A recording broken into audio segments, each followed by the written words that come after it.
Let's hear from Reign of Chumisi Ankrah. And, you know, I've read you somewhere, and you seem to support the view that things must change. Somebody was talking about a junior complaining that he got to court.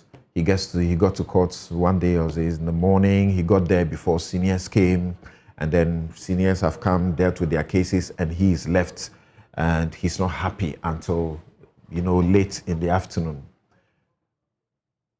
Don't you subscribe to the view that this tradition is a good one? Yes, Samson. I do not condemn the tradition as bad, but however, we have to look at the fact that traditions evolve with time. My learned senior, whom I'm doing so many cases with, he seems to have forgotten, but has made the point that traditions must be maintained. But we have to look at the purpose of each tradition. Now, going directly to the directive issued by the Chief Justice, the underlying reasoning for his directive is that so that juniors will learn. Now, I have had the opportunity to be in courts where the judge will tell you that, you know what, the days of Darocha and Jorendorf are over. I'm not ready to sit and listen to you talk for 5 minutes. Go and put everything in writing. Right.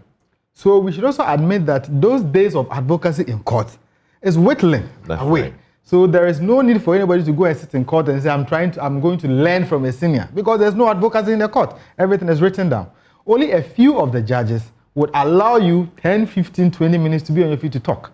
So in my view, so long as our practice is evolving over time, automatically some traditions will whittle away. Now, you made a point that Oliver Wendell Holmes stated that the life of the law has been experienced. You know, the Venerable Lord, then he disagreed and said it's been logic.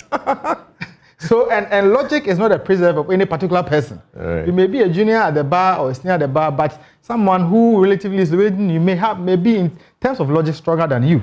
And now, to the extent that the directive is premised on the benefit that it gives to juniors, that they are coming to learn, Samson, I believe there's a reason why every lawyer called to the bar is supposed to do pupillage. The understanding is that you go and train under a senior for a minimum 6 months, by which period you are able to stand on your own and practice. These days you do internship first. You even do so cumulatively. You have a year of studying a senior. Unless, of course, we doubt the training that people get when they go to... Are you suggesting that is enough? No, I'm saying that, I have had the benefit of sitting in the class of the Venerable Justice of the Supreme Court now, Nana Megache, where he indicated that for him, once you are called to the bar, you are a lawyer fully and competent and ready to practice. And that when he meets you, he's going to treat you as a lawyer of his equal standing. Yes, we meet our lecturers and the rest of them, and we are not treated differently. Exactly, really. Because understanding is that you are capable in your training.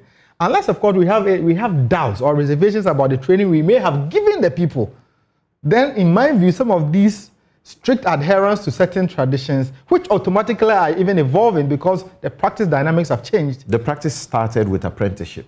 Exactly. You didn't have to go to a law school. You didn't have to. So this is why this is continuing. But now you have to go to a law school where what you would have learned under a senior by way of understanding for years have all been codified. You go, you pick the books, you study them, you have the benefit of learning, minimum 1 year under a senior, come out, and you're even practicing in the chamber where you are supervised on a daily basis by a particular senior. You go to court to hold, most of the cases even hold their brief, which means that you are coming with the full, and you're speaking on their behalf. So in my view, a strict adherence to traditions, which I have indicated have already evolved, is a bit of a stretch, in my view. Okay. And I prefer that the CJ would allow judges to stick to their case management timetables or plan, and in their own discretion, where they think necessary, give some leeway to persons that they deem deserve it. All right.